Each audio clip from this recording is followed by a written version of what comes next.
The other thing we wanted to do is we wanted to try to start to educate clients and employees about water. We couldn't go out and talk about, isn't RBC great for supporting water? Because people didn't really get what some of the water issues were. So we wanted to do some informing and some educating. We use PollStream for that as well. So this is a banner ad that appeared on rbc.com, our external website, and on RBCnet for our employees. And we use our little bank character. We call him Arby, A-R-B-I-E, as in RBC. He's on all our Canadian advertising, and consumers love him, by the way. My son loves Arby from the Olympics. Yeah. Every Arby commercial during the Olympics, he loves. They've just made an Arby doll. I can hardly believe it, but they have. But anyway, we wanted to use Arby in this because he's kind of friendly and people see him, they want to click on this. So we thought we need to educate consumers and employees about some of the water issues going on. What can we do with PollStream in terms of a quiz to teach employees and clients about water? So if you can build to the next one, David, that'd be great. So we gave them a pretty nice graphic interface of questions, and we told them right up front that this is a short quiz. It'll take you about 5 minutes. Key thing when you're doing a quiz is, folks, tell people how long it's going to take. And we told them on every screen how many questions there's going to be. There's going to be 5 questions, and this is number 1. And we tried to make the questions a little bit irreverent and a little bit humorous and personable at some point. And we basically, this quiz was about putting, junk and crap down your drains. Don't do it because it creates water pollution and it costs a fortune and energy to clean your water. So this first question was, have you ever put junk down the drain that you really feel like you shouldn't have? And you can see the kind of the whimsical thought, yeah, I did, but when I thought about it, it's maybe not such a good idea. And then the next screen, once they voted or made their opinion known, the next screen would show them what the answer was. Yeah, it's not really a good idea to put crap down the drain, because here's what happens when you do that. And you don't see it right now, but this little graphic was actually animated, and it showed when water goes down your drain, then what happens to it, where does it go, and it tracks the entire path of water in and out of a water treatment plant and talks about how much money it costs to clean that. Every one of these questions on this little quiz did that kind of thing. So at the end, people knew 5 really cool things about water, and hopefully they weren't putting, crap down their drains. We were hoping for that. Well, we're going to provide an opportunity for people to click through and find this. But one of the amazing things I thought from what you did with this project was some of the imagery gets quite dark. And I think from the initial project that we did together on the Discovery Network, you learned that people in North America, they didn't really understand the fragility of the availability of fresh water. So you wanted to push that a little bit further with some of the images and the topics.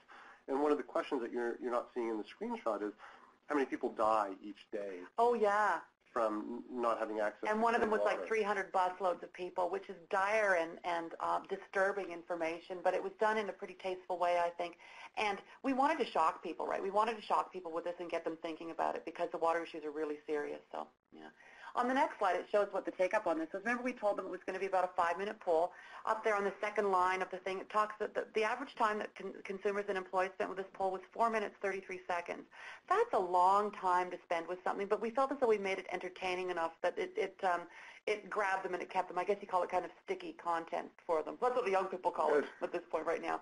And I was shocked by the numbers on this. I mean, 25,000 people started it. This was just an ad on rbc.com, and it was kind of buried on some pages that folks don't normally go to.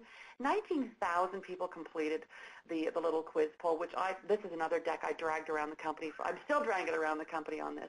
And we were able then, at the end of the quiz, to identify which of our consumers knew a lot about water, knew some about water, and knew hardly anything about water. So, 10,000 of the folks who took it, we kind of gauged. This is not a metric that we conveyed to them, but this was our own kind of report card showing that, okay, we've got some work to do because people don't really know about water, so we can't talk about water issues right now. This actually helped us drive our communication strategy, come to think of it. I never thought of that, Stephen, but it did, because we know that we couldn't talk about the water issues.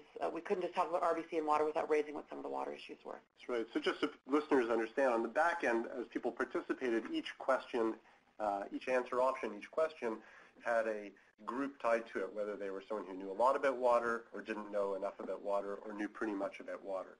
So when Lynn looks at the reporting, she's able to see from the participation where people fell into which group, but as you were participating, you wouldn't have seen that.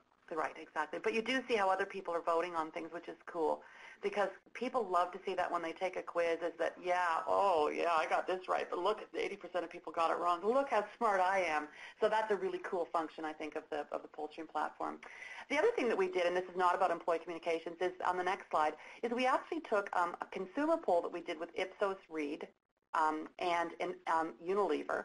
This is a poll that we did in a very traditional way on the telephone and online with Ipsos Reid about Canadians' attitudes towards water. And we thought, yikes, we've spent enough money on this poll with Ipsos Reid. What can we do with it once it's been released? And we thought, well, we interviewed 2,000 or 2,500 Canadians about this issue. Why don't we open it up to all Canadians and say, do you agree with what our findings are? Take our poll. So when you clicked on what's circled there in red, David, next build, you got 10 questions from our water attitude survey. And we asked what is Canada's most important natural, or your country, since this is online on rbc.com, we stripped out Canada and made it global. What do you think is your country's most important natural resource? Mostly people say oil, a lot of people said water, and then on the next slide you can see what the rest of the world thinks. So 86% of the folks that took this felt that water is the most important thing. And then we were able to link back to the actual formal survey that we did with Ipsos saying, that's really cool that you say this because this is what Canadian consumers said as well. Sorry, Stephen. So this offers a great opportunity to educate and inform in nice bite-sized pieces. As people answer the question, they get to take a takeaway piece of information. And it allowed us to extend the sample size really of the poll. This isn't quite as scientific, I guess, as it would say theirs was, but it really allowed me to say I eked every cent of value out of my PollStream license, but also out of the Ipsos work that I had done because I already had the questions that they had developed for me. So it was a great way to extend and kind of activate a survey that could have kind of died after the media news release had gone. So we were pretty happy with that.